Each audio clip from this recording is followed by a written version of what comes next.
گناہوں کی راہوں سے محبت تک۔ اسلام آباد کی ٹھنڈی ہواؤں میں ایک لڑکا عامر اکثر اپنی موٹر سائیکل پر گلیوں میں گھومتا رہتا تھا۔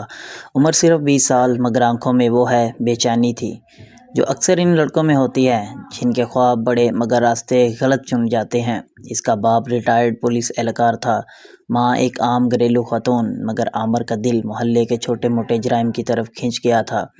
دوستوں کی صحبت بری تھی، پیسے کی چمک نے اس کے دل میں لالچ پیدا کر دیا تھا۔ وہ اکثر اپنے دوست بشیر کے ساتھ چوری چکاری کرتا، کبھی کسی کا موبائل چھین لیتا تو کبھی کسی گاڑی کا شیشہ توڑ کر چیزیں نکال لیتا۔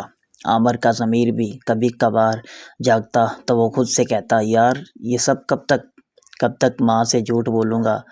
مگر پھر بشیر کے کہکے اور چمکتی نوٹوں کی خوشبو اس کی سوچوں کو دبا دیتی۔ ایک دن وہ F6 کے ایک کیفے کے باہر کھڑا تھا، بارش ہلکی ہلکی برس رہی تھی۔ تبھی اس نے ایک لڑکے کو دیکھا، سفید شال، نیلی جینز اور چہرے پر وہ سادگی جو دل کو چھو جائے۔ لڑکی کے ہاتھ سے موبائل پھسلا اور زمین پر گر گیا۔ عامر نے جھٹ سے آگے بڑھ کر موبائل اٹھایا۔ یہ لیجیے، گر گیا تھا۔ لڑکی نے مسکرا کر شکریہ ادا کیا۔ تھینک یو، میرا نام سحر ہے۔ اور یوں پہلی ملاقات نے عامر کے اندر کچھ بدل دیا۔ سحر اسلام آباد کی ایک کالج کی طالبہ تھی، معصوم مگر سمجھدار۔ وہ عامر کے علاقے سے گزرتی تھی کیونکہ اس کا کالج وہیں قریب تھا۔ اگلے دن بھی وہ وہیں ملی، پھر اگلے ہفتے، اور پھر یہ ملاقاتیں ایک معمول بن گئی۔ عامر نے پہلی بار کسی سے بات کرتے ہوئے جھوٹ نہیں بولا۔ اس نے سحر کو بتایا کہ وہ کام ڈھونڈ رہا ہے اور تھوڑا ٹف ٹائم چل رہا ہے۔ سحر نے اسے حوصلہ دیا، زندگی میں وقت ہمیشہ ایک جیسا نہیں رہتا، عامر بس نیت صاف رکھو۔ اس کی باتوں نے عامر کے اندر کچھ جگایا۔ وہ رات گھر آیا تو پہلی بار اس نے اپنے باپ کے فریم میں لگی پولیس وردی کو غور سے دیکھا۔ دل میں سوچا، کاش میں بھی کبھی ایسا فخر بنوں، مگر قسمت کی آزمائش ابھی باقی تھی۔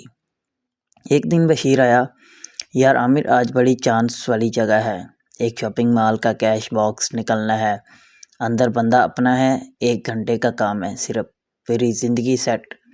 عامر دو دلوں میں پھنس گیا، ایک طرف سحر کی باتیں تھی، دوسری طرف وہ پرانی دنیا جس میں لالچ، تیزی اور آسان پیسہ تھا۔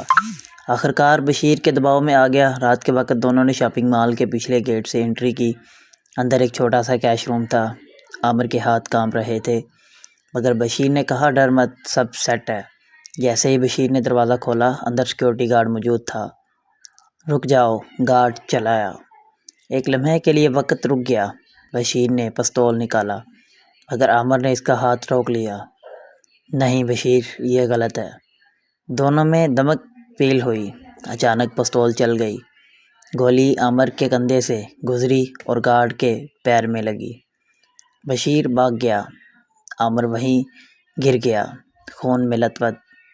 پولیس آئی، گرفتار کیا، ہتھ کڑیاں لگائیں۔ ہسپتال میں چند دن بعد جب آنکھ کھلی تو سحر وہاں تھی۔